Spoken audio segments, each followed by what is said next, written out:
we're so pleased to have my guest, Albert Pellichet, sorry here, the author of this amazing book, What's on Your Back Burner.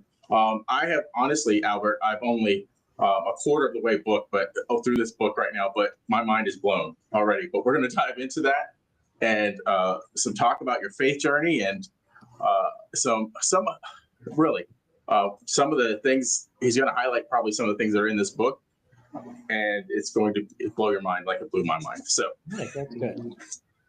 All right. So Albert, I ask every guest when they come on to kind of give a brief introduction about themselves. Other than just authoring this book, tell us a little bit about yourself.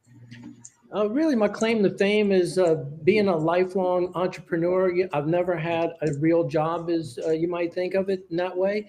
And it's really surviving by my wits this whole time. I'm in my early 60s now. So I was in publishing, real estate, hair salons, and then eventually ended up in the public speaking and coaching space. And I still do all the other things too, but this is where I am at the moment. Nice. I stopped going to hair salons a long time ago. Awesome, Albert. You can still own one. That's true. What I'm starting to think of the old hair club for men. I'm not just a member. I'm a client or something like that. Right. So what we do at the very beginning is kind of get to know you a little bit. I ask some kind of lighthearted. Sometimes they're lighthearted, but we end up going deep. So we'll see where these go. What's something most people would never guess about you? So I really, I'm just going to drop the bombshell on you. Back in the mid 80s, I was a fifth year junior at LSU going to college, and wasn't really a fantastic student. And my roommate was a manager for the LSU football team, and he happened to have the keys to Tiger Stadium. So one night, he let us in, me and another friend, the three of us went in, and we played Frisbee on the 50-yard line of the moonlit, empty Tiger Stadium. And it was a beautiful night. And then on the way out, we made a big mistake, and we decided we were hungry. So we grabbed a box of nacho chips out of the concession stand, and we had one of those 1-gallon cans of synthetic cheese, and we had that under our arms. But we had made so much noise in the stadium that the beat cop heard something going on in there, and he came in. We all got arrested, and the next morning we were expelled from college. Oh my goodness! Wow. I could ask a lot of questions on that, but I think we'll move on. Yeah. So I'll just add to it that without that jolt, I would have never graduated. Honestly, it forced me to get serious, and I had to go to mandatory counseling to get back in school. And my counselor was this kind of an older lady. She was wise, and she really convinced me and inspired me, honestly, to go back and finish what I started. I was just going to bail out and never go back again. And I went back the following January, and in 12 calendar months, I really did over a year and a half worth of schooling and got enough credits to get my degree. So as things often are, sometimes your worst moments turn out to be, the best transitions you ever make. Yes. I can think of times in my own life where that is true. So that really lit a fire under you, right? Yeah, just kind of, I really felt in this strange way that every 12 years, I'm going down the wrong path, staying on it a little too long. And I feel like God comes and smacks me a little bit and wakes me up and gives me an awakening of some sort. And then I change direction, and I seem to go for another 12 years, maybe 2 years too far. And then I get another little slap. And it's kind of a ping-ponged around, for the last 4 decades like that. Nice. And I think we're going to get into even more of that a little later in this conversation. But as I mentioned, sometimes I ask this lighthearted question and we end up going deep. I would love your insight on, I'm not sure if this is even the right way to say it, but sometimes you have investment bias. And what I mean by that is you spend so long doing something and you've put so much work into it, it may not be the right way to go, but you don't want to give it up because you've put so much into it. I love your insights into that. I think just people get into a routine or a rut and you're just doing what you're doing and you're not even thinking about if there's an alternative. And I think, I know personally, I just stay. I guess I'm willing to tolerate the misery, or even if it's just the uncomfortableness or the routine of it.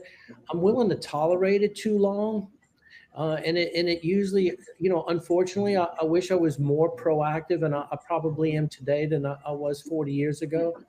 But being really just like waiting for a crisis to force me out of it was the standard. I think a lot of people do that, is they wait for something to force their decision in another direction instead of being more proactive about it. Yeah. I don't know if you still do this, but I know you were holding retreats for men as part of your programs. So my question to you is, just from your perspective, where do you like to go to kind of clear your head and refocus? I have a private office that's in a local spiritual center. It just happens to be practically around the corner from my house. And I made it really just like a nice, soft atmosphere in there. It's sort of dark in a certain sense, where it gets the sun. It's just really super peaceful and comfortable. And I find that going there in the mornings, especially if I'm something's bothering me or I'm worrying about something or I'm losing sleep over it at night, I really go to my office. It's real quiet in the daytime, and I do my prayer there. I do my journaling there. And it's that peace and quiet of just being in a peaceful space. And I usually within an hour or two, I feel pretty upbeat, even if I'm in a bad, a bad zone for that week or day or month. I love that, because this is kind of timely, because this morning I woke up.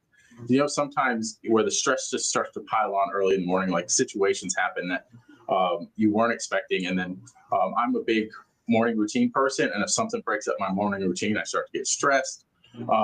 But just the fact, maybe changing location for a brief time can help you get recentered and refocused and kind of give a new perspective. So I love that. So I'm hoping a lot of the entrepreneurs that are listening are taking notes on that. Sometimes if you're too close to the situation, sometimes there's a lot of stress. Sometimes you have to step outside, go on a walk, possibly go to a place where you feel more at peace, and then come back and readdress the situation. So I love that you brought that up. Yeah, and I do love a long walk too. A friend of mine and his wife, they walk 4 miles together every single day, rain or shine, summer, winter, fall, it doesn't matter. I haven't been able to keep up, that much of a routine, but I do find a good long walk is a great clear your head method. Awesome. You describe yourself as living at the intersection of ambition and laziness. Can you kind of talk about that a little bit? Yeah, so somebody told me this once. They said, when you look back on your life, you're going to realize that the whole thing was about resolving the differences in the thinking style between your mother and your father. Mm. Now, I'll let you pause and think about that for a minute. When he said that to me, I really thought back, and my mom she was a hustler. She was ambitious. She was born in the projects of New Orleans. She lived in the Desire Street housing projects. She wanted to make something of herself. She was very ambitious and really just never gave up, just a natural urge to climb. And my father, by contrast, he was a bartender in the French Quarter of New Orleans, and he just wanted to work his job and go home. He turned down every promotion opportunity. He never wanted to be any kind of a food and beverage manager, restaurant, hotel manager. He didn't want to take any more responsibility than just doing his job and going home. So he had just a completely different idea of how to work life. Now, some people may think, yeah, they were divorced when I was 3 years old, so that wasn't going to really work out of those two together. But when I look back, when that guy told me that, I said, wow, at that point, even, I don't even remember how long ago it was, I thought to myself, I really have been trying to kind of satisfy my own inner ambitions and at the same time mitigate the fact that I want to do the least amount of work as possible. And it was really true for me. Oh, wow. So there's a lot to unpack there, even with what you said. So is it possible to be successful? I'm trying to think of the best way to ask this question. With that mentality, with that dual mentality. Is it possible? Well, I have done it, so I'll say that. Now, one thing is, a lot of people think, lazy is a 4-letter word. And I really see that it can be looked at differently. So there is pathetically lazy, right? And I'm not really talking about that. If you just can't get going no matter what, there's probably no hope for you. But there's also a way to look at laziness as efficiency or optimizing things. And I don't know if this is true, but I saw a quote that Bill Gates said whenever he really wanted some software, a piece of elegant software written, he would choose his laziest programmers because he knew they would just come up with shortcuts. So when I say lazy, yeah, there is a differentiation between pathetically lazy and just wanting to get the most for the least effort. And if you think about it, that's nature. Water always finds the path of least resistance. As human beings, we're really no different. And I've met a lot of successful people that I just assumed were 100% productive when I was, when I didn't see them. And I would say something about, having the lazy gene, and they would say, oh yeah, me too. And I was always kind of shocked. I was like, wow, really? Like one of the most productive people I know, sort of a thing, would admit to being lazy. So I'm pretty sure everyone is to some degree. Yeah. I hear work smart, there's the work hard, work smart. I think the people that tend to lean a little bit on the lazy side want to work smarter, right? To get to the goals faster and find the shortcuts. So let's all be a little bit lazier, because sometimes we can work so hard and we're actually using up more time working hard than we could by being a little bit lazy. One of my favorite quotes, it's Stephen Covey. He said, there's no bigger waste than doing something well that didn't need to be done at all. Yep. Yeah, that's Stephen Covey, 7 Habits of Highly Effective People, right? Yeah, I don't know if it was in that book, but I remember seeing that and thinking, man, this is so true. Yeah. Maybe it didn't even need to be done. Right. Yeah. I think often we just put a to-do list together and tackle it without giving each task consideration. We just plug ahead. So yeah, that's awesome. And that's just going to depend on, my wife is a very super productive person, and she's gets up in the morning, she just goes until she falls in bed at night, and I don't always know if everything she's doing is really needs to be done. She comes home exhausted. It's just her style. And I put a lot of thought into it and think, okay, what's most important for me to do, and prioritize and set like a low bar. So I used to joke in my men's mastermind group that, my secret to success was just really setting the bar so low that I could just step over it. And, they would laugh, but I said, really, I set my goal every day to do the 2 most important things. And then after that, everything is a bonus. And so it means I can do 2 things and then just completely blow off the rest of the day. That what actually happens in reality is usually once you get the 2 most important things, there's like a momentum that kicks in and you can do a lot more. But if I look at a list and it's kind of daunting, sometimes I just won't do anything. And so I don't get started. So a while back, I just set my daily goal. If I get my top 2 things done each day, then I've succeeded regardless of, what happens after. Yeah, you and I are very much aligned on that. We have a goal-getting lab call that we do every week, and it's always focusing on where the 2 needle movers that you have, and make sure to do those. Just to use a practical example, and maybe you have this long to-do list of things, and maybe the thing you need to do is hire that VA or hire that person. Could be the needle mover that you do, and then all those other things get done more quickly without you. So Yeah, exactly. I know I end up quoting a lot of books because I love to read and I love to absorb other people's wisdom. But have you ever read The E Myth? I have. It's been a while though, so asking me to recall anything out of it might be difficult. Well, the brilliant point that I took from the book was he said even if you had one location of something or just one business, he said run it as if you had 500, which means if you're doing something within that business that it would be impossible for you to do if you had 500 locations, then truly you don't need to do it yourself.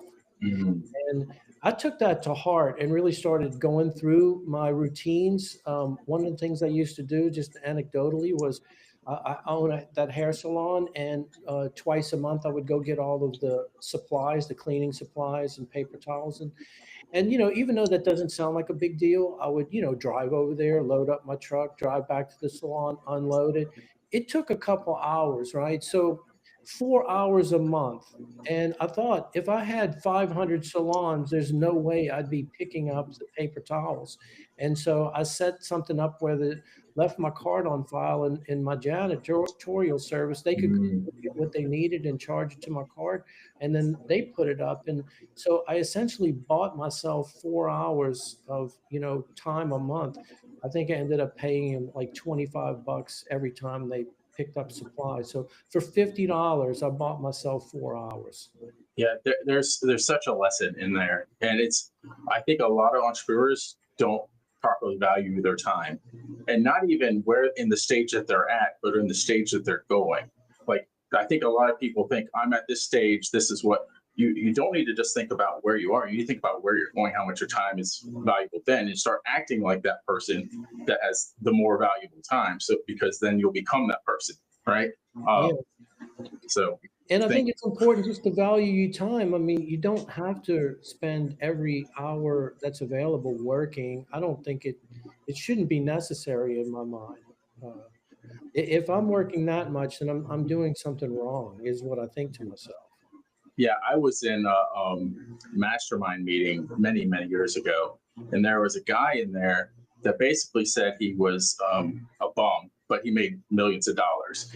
And the reason, because he was super lazy. He woke up, wrote an email, and it made lots of money. He's just sending a new email every day, teaching people how to do exactly that, like write emails that will make you money. Right. So the rest of the day he spent doing whatever he wanted to do. Yeah. Now, then I think that's when you really need a purpose to fill that Mm. time. Otherwise, I think really having too much time on your hands, it can be painful as well. It's very true. So I think that's a nice segue to start talking about faith a little bit. Okay. So, what does it mean for you to align your calling with your daily life? I had an epiphany one day that really what I was put here on earth for was to take good care of people. Mm. It just came as a pure, honestly, just a download from God. And I just knew in that moment, at the time I was kind of complaining about pulling the wagon and all the things I had to do and my responsibilities. And I thought to myself, really, you've always been taken care of is what I thought. From the time I was an infant, right? There were people there feeding me, taking care of me. My life hasn't really been that difficult. People took me to school in a bus, teachers were there. And I thought to myself, yeah, this is what I do. Really, this is the key to my success, is having this mindset of taking good care of people. My main living comes from apartment buildings in the hair salon, which is it's a salon mall. So I'm renting space in there. It's really taking care of all those tenants that leads to sort of the ease that I have and allows me the space and time to do the things that I'm more passionate about. But I'm just totally dedicated to taking truly good care of these people. And as long as I'm doing that, I'm making decisions about what's best for them instead of ego driven, what's best for me. And I find that it's the best long-term success strategy is to take good care of people. And you know what? When people find somebody who does genuinely take good care of them, guess what? They keep that person in their life, because apparently it's more rare than I'm even thinking. And so the longevity of my tenants, both in my other two businesses, and people just stay with me forever. And that really makes everything more profitable, more efficient, and really more rewarding.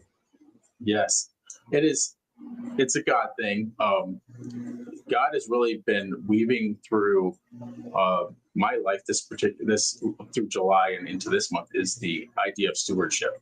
Um, I was working out the other day before one of our client calls or group coaching calls, and he really put that on my heart. And then I went into that call and we talked about it. The more you steward, and it's not just stewarding your money. I think a lot of people just think of the Bible talks about stewarding money. It's about stewarding the relationships that you build, right? And we talked about clients. Like sometimes it's not just about getting new clients. So if you can steward the clients you have really well, that's gonna grow your business because they're gonna talk about how well that you've served them, right? I mean, people know when you genuinely care about them. You and I met through Justin. I don't know if you've Mm-hmm. mentioned him. I'm sure you have on your pod. You can Mm-hmm. just tell. You can just tell Justin cares about Mm-hmm.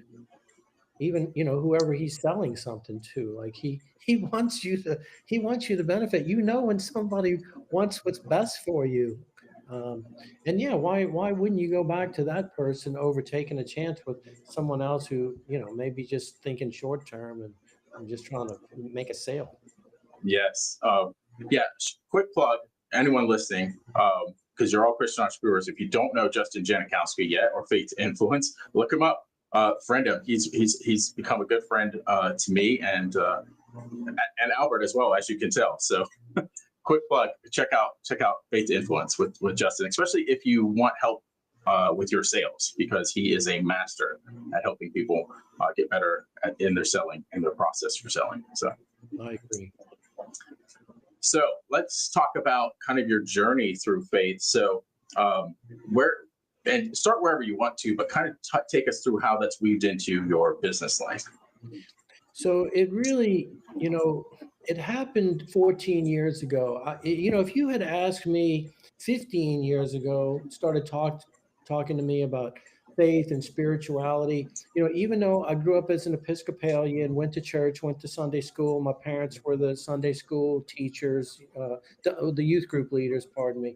And I can't say that I really understood it beyond just like an intellectual capacity. I didn't really know what it meant deeply. And, I was, the entrepreneur. I was building my real estate business, building the salon business. Found myself, I was around, 48 years old at the time, probably coming into what most would think of as a midlife crisis of sorts. And, at that point, I had been doing all that for about 12 years. There's the 12-year thing coming up again. And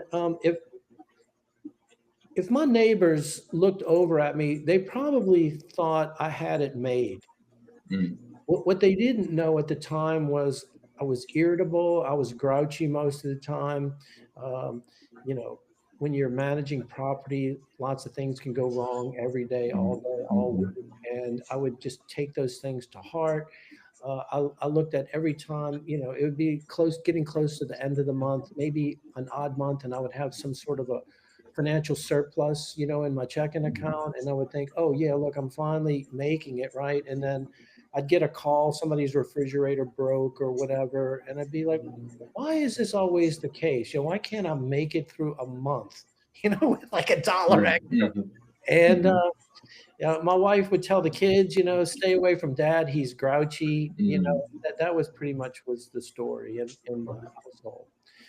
So this is the state I'm in, material possessions, my own house, my own business, had nice, decent cars. more money coming in each month than I probably would have imagined, 15 years before.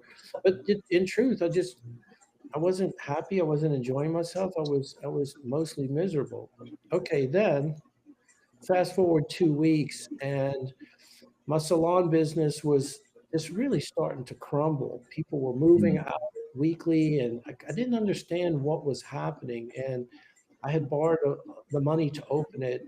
I had taken out loans against my apartment building, so it was really just highly leveraged house of cards. And I didn't know what was happening. It hadn't happened before, and I just could see it all beginning to crumble, collapse. And I thought to myself in that moment, I said, look, I have a couple of choices here. Like, I don't doubt that I can go back and put the effort in and turn this thing around and get it back to the way it was. But the way it was, I wasn't even enjoying myself. So it's got to be more to it than that. And I've been doing this long enough. At that time, I had been in business almost 30 years. And I thought to myself, is really what's separating me from happiness? Is it honestly just an extra 5,000 a month? Is it that growth that I'm looking for? Is it 10,000 a month? I said, I have more now than I had 10 years ago, and it's not really paying off in any psychic sense here. That there's something else missing, because if I kid myself from this point and I just go back and try to fix what I have and grow what I have to sort of get in profit, right? That I'm imagining is the solution to all my problems. Then I'm going to wake up and I'm going to be 60 years old, 10 years older, and real come to the same conclusion that it's not about the money. And so I made a decision that day that I was going to spend the next 10 years of my life figuring out what was it that, truly made a man happy, and what was I missing. And if I look back, Doug, that was the beginning of what I would call my spiritual journey and awakening to faith. It was when everything was falling apart, is when I had my, come to Jesus moment and said, yeah, I'm missing something important. I had that hole in my that you always hear people talk about, the Mhm. hole in my heart, and I was trying to fill it from the outside. And that's when I started turning around and realizing that inside I had this wellspring of really love and wisdom, all inside of me, and all I needed to do was reverse that flow from trying to fill the hole from the outside to just turning on that spigot from the inside and giving. And the way that it manifested was, as I went back to the salon to try to figure out how I was going to, rectify this situation. I had an epiphany one day that the reason that people were leaving were, it wasn't because they weren't good at what they did for work. They were great cosmetologists or barbers. They were great at their craft. They were great at their skill. What they weren't good at, and no one taught them, and no one teaches in beauty school, is the fundamentals of business. And so I said, this is why they're leaving. They don't know how to manage their money and plan and, grow their business. So I started teaching weekly classes, first on just basic business skills. And Doug, I was sharing what I thought were pretty simplistic ideas, and they would just, had their notepads and were furiously writing. It's like no one had ever shared this information with them. And so 3 weeks in, I started realizing, I really don't know anything about the beauty industry. I'm really their landlord. And so I didn't feel like I could help them fully because I really didn't understand what they were going through. So I went to some of the stylists who worked there that had been in the business for 20 years or more, and asked if they would come teach a class. And they were all happy to. And so each week I rotated the teachers as these seasoned veterans in there. And I sat along in the class, and my mind was blown by what they were sharing. And then here was the thing that really changed everything. In 12 to 14 weeks, there were eight students. They were business owners, but they were stylists in their own, little mini suite. They came to the classes. Not one of them did less than 2x their revenue in just 3 months, Wow. really. Some of them did 3 and 4x their previous revenue. I thought they would get a 10 or a 20% bonus, but it was mind blowing. And so what ended up happening was these people, that's a tight knit industry, they told their friends how much money they were making at my salon. And I started just getting calls of people wanting to rent the empty spaces. And about 5 months later or so, it was completely full and I had a waiting list and I didn't even advertise. And that's when I realized that my facility, which previously was a rent extraction exercise, and it was just about me and getting my money, when I changed the framing of it to say, oh, you know what, this is a place of personal and business development, and it's an opportunity for me to really give of myself. And as I started giving, I really just started tapping into just the deeper, just a deeper part of myself, and realized that there truly was a spirit separate, from my ego. And it was the beginning of really everything that I do now. That is so beautiful, Albert. Uh, just the pivot from being kind of the knowing that you're looking to receive instead of give, and then changing that direction and giving and seeing the fruit that comes of it. And you could just go back to the whole stewardship thing. Like, you started to steward your people even better than you had previously, and the fruit was started to bear, not just for them but for you as well. So there's a great lesson in there for anybody listening. Yeah, it was truly remarkable. I'd have the privilege 12 years later, get on the 12s, right? That after sort of righting the ship there and getting it going again, and then hiring a manager to just take over, and I sort of stepped out to do all, my coaching work and the retreats and things. And then over time, it started to deteriorate without my, love and Mhm. attention to it. And I found myself having to go back 2 years ago and manage it myself and do the Mhm. same thing. And it was a real interesting test to see, was it just a one-off thing, or would it work? Is what I think I discovered real enough that I could do it again? And so here I'm sitting 2 years later, and I still manage it myself personally. And I really realize that there's just something about the owner infusing their spirit into a place it's not easily exchangeable for someone else who doesn't care in the same way. And one of my longest serving tenants there, he's been there for 17 years. He said, Albert, yeah, we just like you to come around. We just Mhm.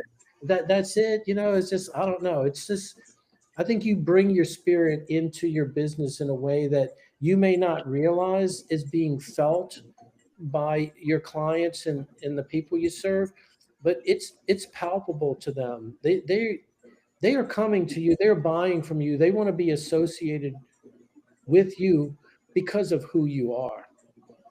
Yeah, take anything that you sell out of the equation. Like, you could say, I am in the building houses business. I'm in the retail business. You're in the serving people business, right? If you take that motto, that take the material thing out of it and just put, you're there to serve people, your business will grow.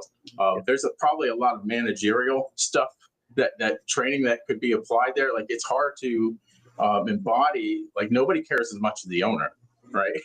When you put a manager in place. So hiring very well. If you wanted to leave, it's not always the easiest thing to keep the same kind of status quo. And then look, for my rental property, I do have a fantastic manager now. And I had to replace somebody else who wasn't that great and who worked for me for Mhm. a real long time. I hate to admit, sometimes we take the easy route and we keep a person in a position that we know is Mhm. not the best. But I've been too lazy because I don't want to do the work of finding somebody, taking a chance on them, and then having to start over and teach them everything that the other person knows. But when that salon turned around for me like that, and I really felt much more fulfilled being more of a mentor role and a teacher and a coach, that's really what inspired me to realize how much I love doing that. Prior to that experience, it just didn't click for me of how much I enjoyed doing that with my time.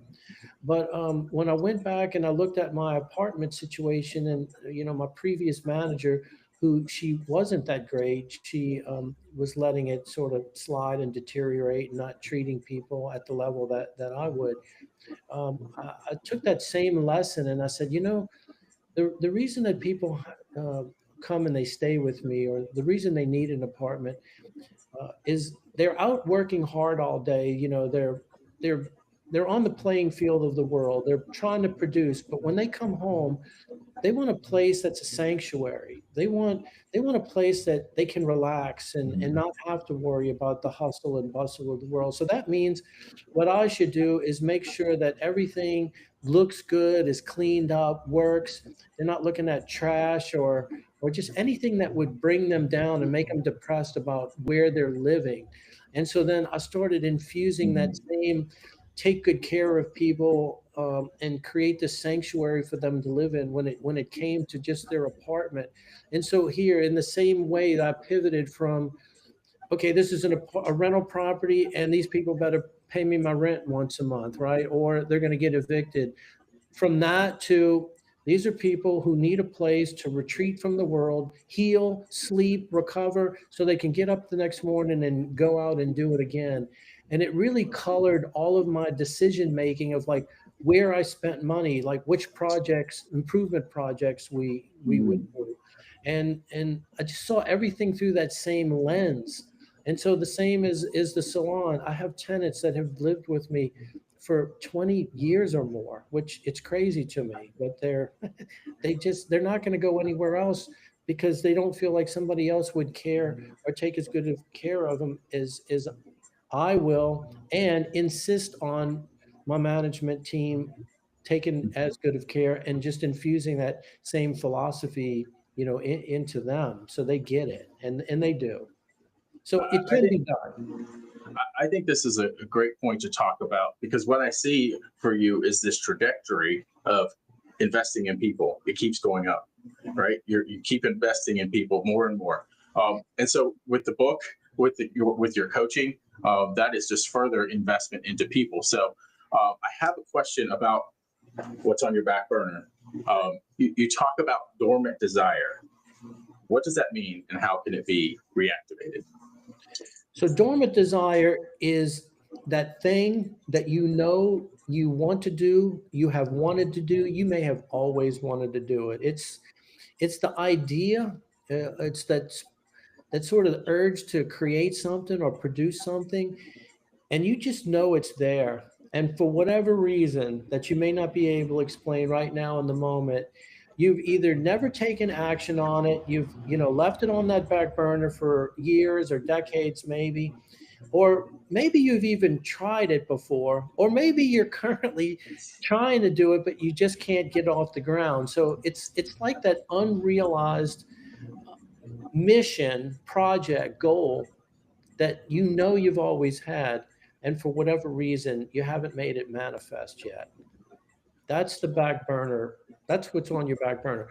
What I believe ultimately is, it's either A, your calling, or it's a stepping stone to your calling, and you're not going to know your calling until you sort of start pursuing whatever comes to mind and realize that it's leading you somewhere to a deeper truth about something else you want that you may not be either know to admit or willing to admit that you want it. A lot of times what I do find with people is we downplay our goals to avoid disappointment or what we think of maybe outright failure.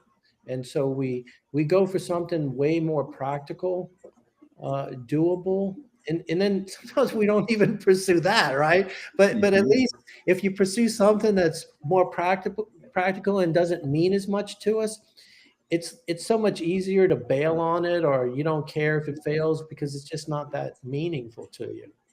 So But I think this, like you're alluding to it, and I want to, we ask a secret question. I think you're about to answer it. Uh, so I want to ask you the secret question. So what is the secret to quitting doom scrolling, just all the distractions, and actually getting on with your meaningful goals and ambitions? okay, so these days doom scrolling is probably almost everyone's main problem that they don't realize, because it seems like you're just doing it when you have some time here, some downtime. It's like, oh, I've worked hard, I deserve to treat myself to, Mm. some screen time, right? Well, as you're scrolling, you're getting a little dopamine hit. That, it's something you're interested in or something you're fascinated by. So you're scrolling your phone and you're getting it. And look, the people who run the algorithms, they know this and they're designing it to give you that dopamine hit. But if you were smoking a vape, right, every time at the same rate that you're doom scrolling, it probably you wouldn't feel like you're making healthy choices. And if anybody saw you doing it, they'd say, Doug, why are you vaping Mm. constantly? I think doom scrolling is really no different than just a mild drug addiction. And so you're sedating yourself. And look, I'm not saying that I don't play with my phone and look at things on my phone, but I have realized that I'm subtly sedating myself. And what's happening is it's lulling me into a sense of comfort. And then I no longer have the urge, or I've wiped out that urge to get my satisfaction by actually taking action and creating something and doing things that I enjoy more. But I've kind of sabotaged myself with this little, morphine drip. Mhm. So, Yeah. I'd say I have my biggest um, turnarounds when I'll go like on a news diet. I'll call it a news diet, and Mhm. I'll make a commitment. I'm not going to read the news for 30 days. And some people say, "Oh, Albert, how do you know what's going on?" I said, "What's interesting? When you don't read the news, still people want to tell you about what's going Mhm. on. So Yep. you'll hear it through other people, and I live in Louisiana. People say, well, what if a hurricane is coming? And we get 3 days notice for a hurricane. I said, believe me, when a hurricane is in the Gulf of Mexico, you can tell something's going on. Mhm. So I never worry about being out of the loop. Yeah, sounds like fasting to me. Right? It's Yeah. mentioned many times in the Bible about fasting. The analogy I think of is back in the, I don't know, maybe in the 70s and beforehand, everybody smoked, right? Everybody smoked cigarettes on the Yeah. planes, everywhere. Yeah. Now everybody, it's become accepted that everybody's just in their phones, right? Yeah. When they're engaged with other people, and even though it's not healthy, we have learned to. It's a societal norm. Yeah. Now, if you tell yourself like this is not harmless, and you see it through the same lens I'm talking about, is you're getting an IV drip of sedation. It's true. You are. Mhm. And then I think it takes you out of the game. Yeah, yeah, so true. Um, so, what would you say is the biggest barrier to success for most people? Okay, so this gets to the real heart of my book, right? So I tease you with the what's on your back burner, how to use this dormant desire to relight your fire. Here's the secret. The thing that you really want to do, the reason you don't take action, if I ask you, well, why haven't you done this? You're going to give me what I call damn good reasons. You're going to give me some plausible excuses. You're going to say, I don't have the time, even though we just found 2 hours a day, you're probably doom scrolling, right? So you're wasting 14 hours a week minimum. Uh, you're going to tell me you don't have the resources, you don't have the down payment yet saved up for such. And, it's not that any of those things aren't true. There is truth to it. It's a good reason to you, and most people will buy it, and you can let yourself off the hook there. Now, here's the secret that my book reveals that no one thinks about, because this is the problem you don't know you have. The reason you really don't do it is because there's a part of yourself that doesn't want it to happen. Mm. Okay. Now you may say, well, why would that be? The reason that this other part of you doesn't want it to happen is because you inadvertently learned a lesson somewhere earlier in life that you vowed in that moment never to make the same mistake. So when anything that comes up in the future that looks like this, tastes like this, smells like this, avoid it. Now you don't realize you made that decision, but at that moment you learn this lesson. It just becomes embedded, in your subconscious programming, and whoever you were at that moment, that's really the character that said, hey, Doug, we're never going to let you make this mistake again. Okay. And so on one hand, consciously you're saying, this is something I want to do. This is something I want to pursue. But unbeknownst to you, and in a voice you can't even hear, there's an inner battle going on with this other version, usually a younger version of yourself, that's saying, hey, Doug, or hey, Albert, yeah, no, we probably shouldn't do this because it's going to lead to wasting money, or remember that didn't turn out great the last time, or, this is going to be uncomfortable, and, we don't like pain, or, this could lead to disappointment, and you're not a big fan of disappointment. Now, again, you're not hearing this conversation at full volume. It's just going on under the hood. And so you're going to think to your grave that the reason you didn't do it were those plausible reasons that any normal person would agree with you. Yeah, that's probably a good idea. Maybe you should wait till you have more money, or the right time, or the right education, or you put the finishing piece, then do it. Yeah, you're right. And so all the people around you will support you in your decision to not pursue it. Yeah. And so you can get away with it. But if you dig in a little bit, and it's right there under the surface. So I'm not talking about something you have to go to 2 years of counseling for. And Doug, you said you cracked open my book and you're into the first handful of chapters. When you get to the first exercise, if you do the first exercise, which takes 15 minutes, you'll know exactly where and when that voice is coming from, and what it's really thinking. Yeah. Go ahead. Now, you did that exercise with me at a conference that I presented at recently, right? Yep, I did. Okay, when you read your list, were you surprised what was on there? Oh, yeah, very surprised. I was very surprised. Had you realized this is what you were really thinking? No. No. Okay. Now that you're awakened to it, right? So the first step is awakening to, oh, I didn't realize it. And look, just so we can catch the listeners up, instead of talking, theoretical, I'm going to just give you a simple example. When I first decided I wanted to, do public speaking, I joined Toastmasters. And I entered all the twice a year they had speaking contests. And so I would do well enough, without really a lot of training, to, if you got first or second in your club, you went on to the next level and you would compete like in the area. And then you went on, and if as long as you finished first or second, you could go on to the district finals. And usually there would be, like 6 places available for that.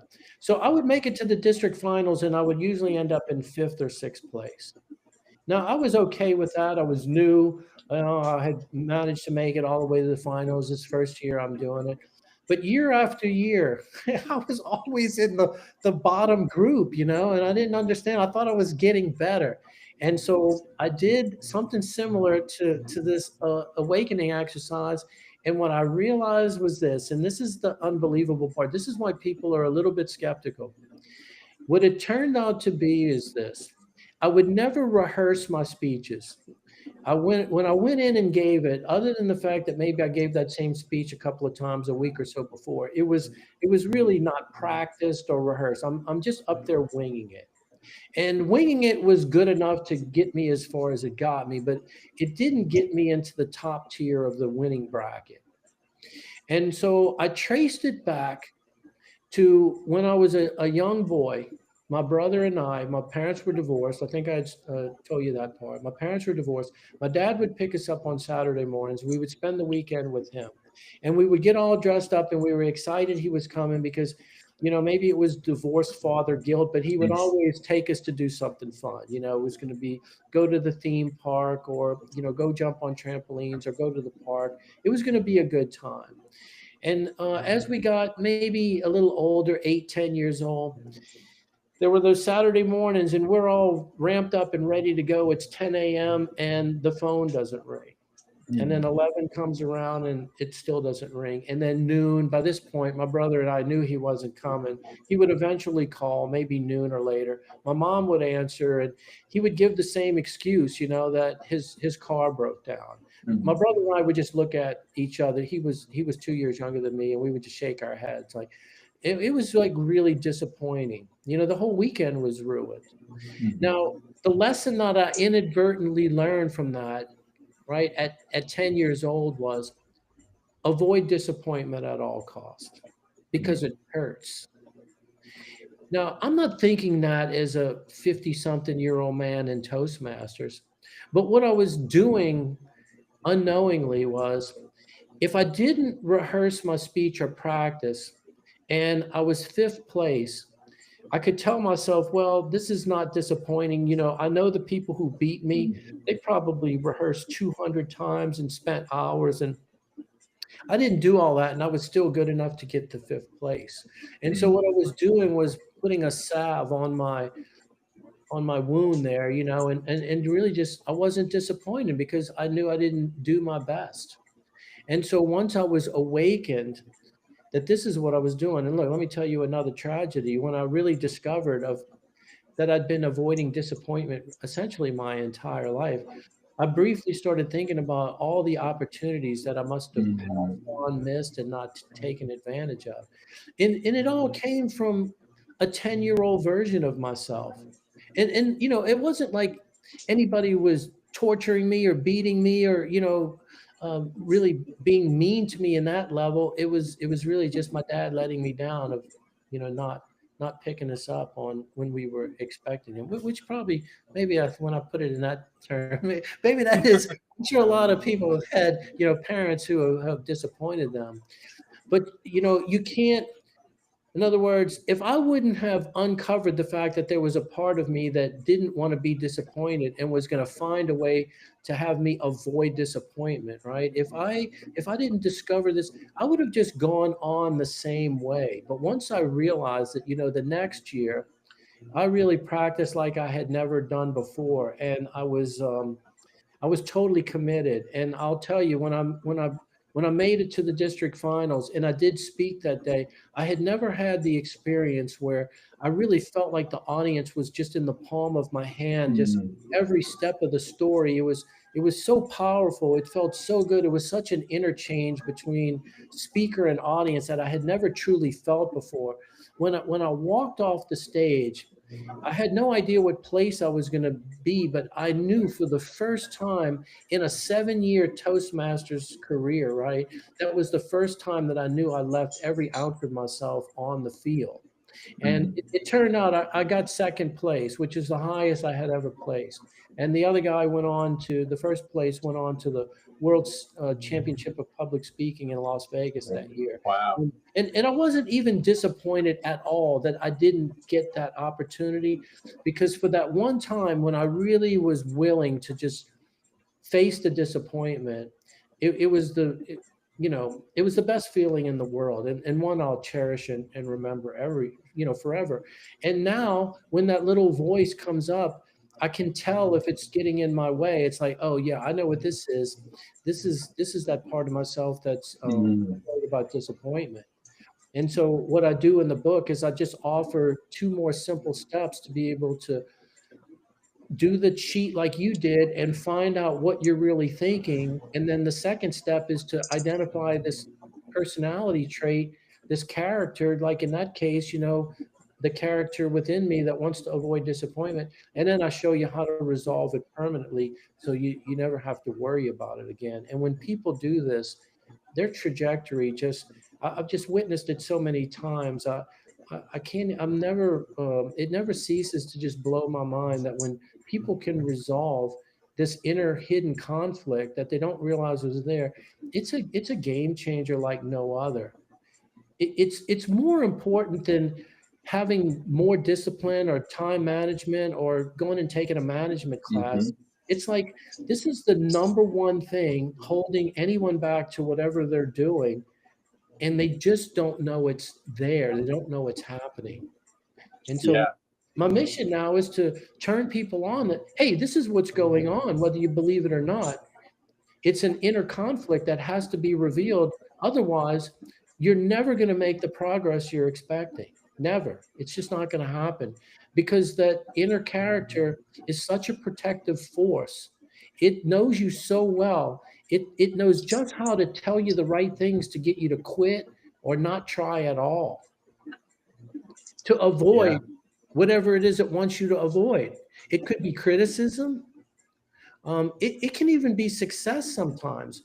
You know, one of the most popular things I see pop up on people's list of when they flip the sheet over and do that front burner exercise, a lot of people say, "Oh, I'm afraid I won't manage all the money I'm going to make well." Right. I see that all the time. Now think about that, right? Here's somebody saying, I would rather not try and go for it because deep down, I don't think I'm good with money. And essentially, I might destroy myself, or the pain of losing it will be worse than never having it in the first place. I mean, that's a tragedy. It is. It is. It's very common, super common, Doug. I'll hear that in every workshop. Somebody's going to tell me that. Yeah, I feel like oftentimes it's something they don't acknowledge right off the bat, but it's one of those deep things that's kind of can be brought out of them, right? I equate what you do, like a lot of those other things you mentioned, like time management, that sort of stuff. It's kind of like treating the symptoms without getting to the root cause of what's really keeping you from where you need to be. So you really go at that root cause, and once they solve that problem, the other things are come a lot more easily.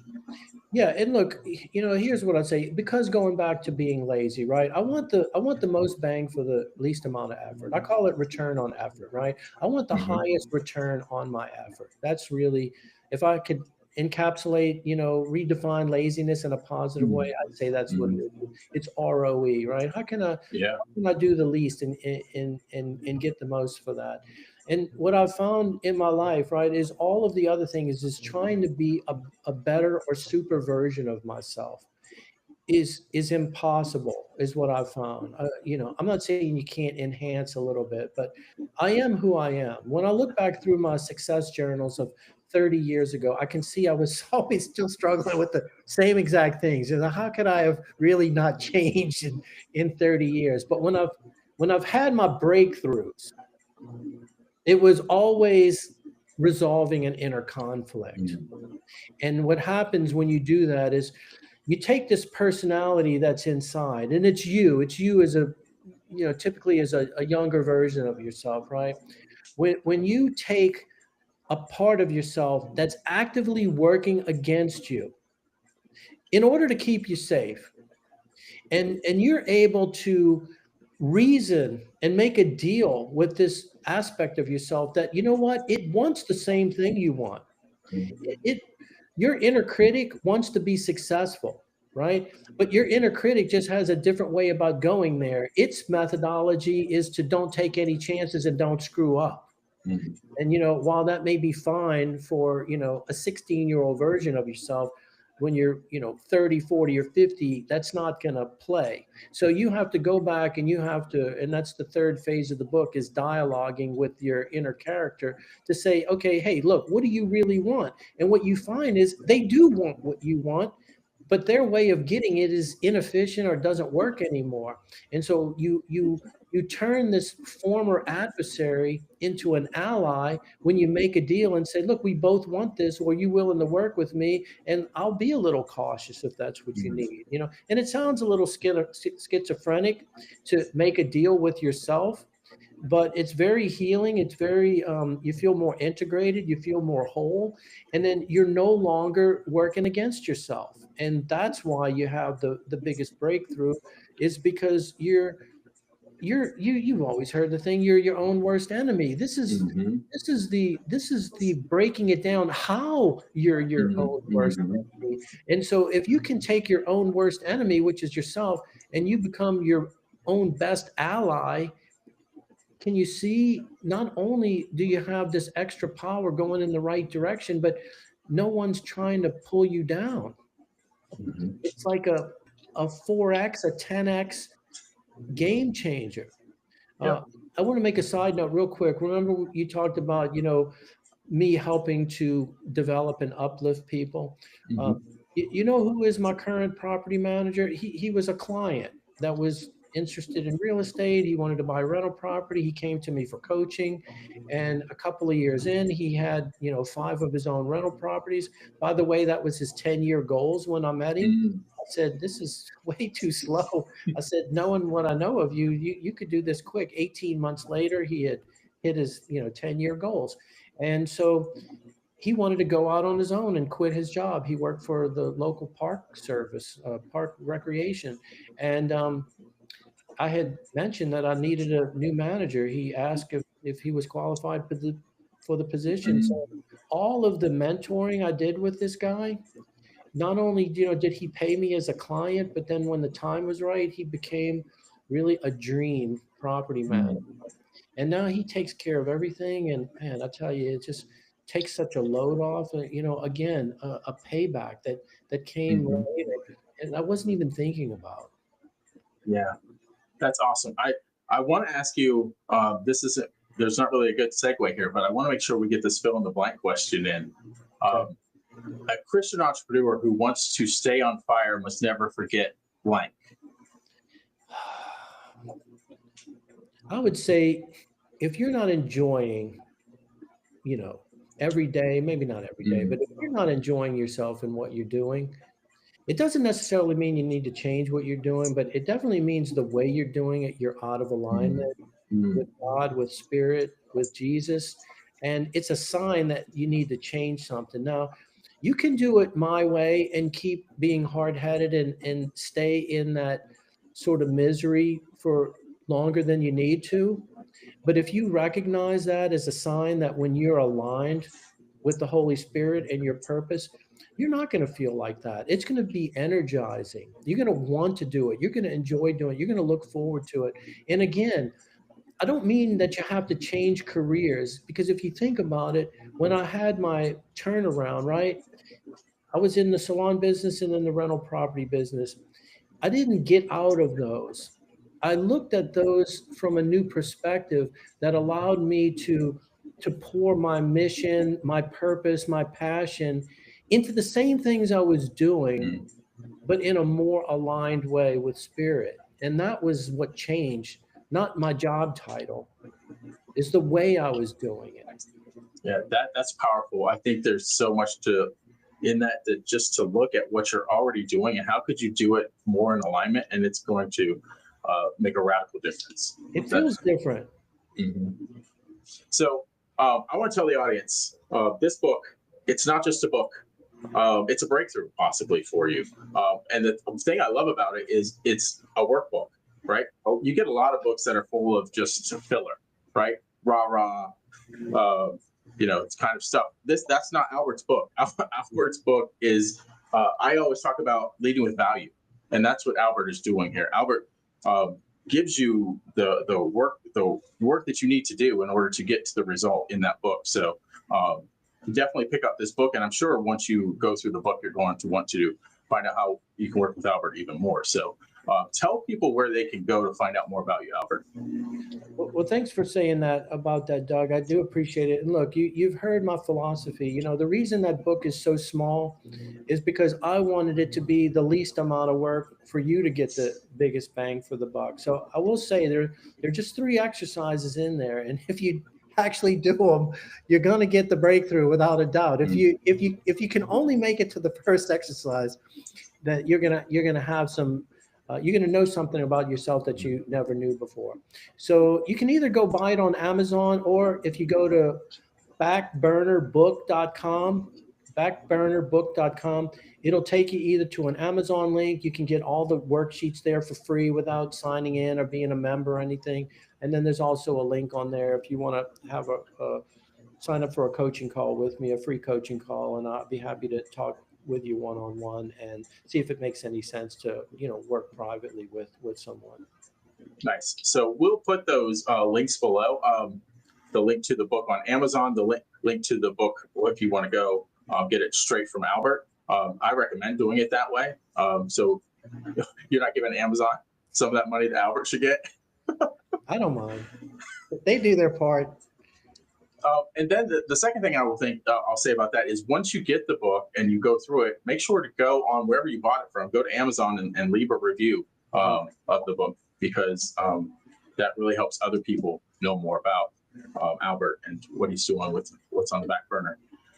Albert, I ask one last question of every entrepreneur that comes on the show, because I always feel like Albert probably wanted to say this thing and I never asked him the question, or he just never was able to say it. So what parting words of wisdom do you have for the audience?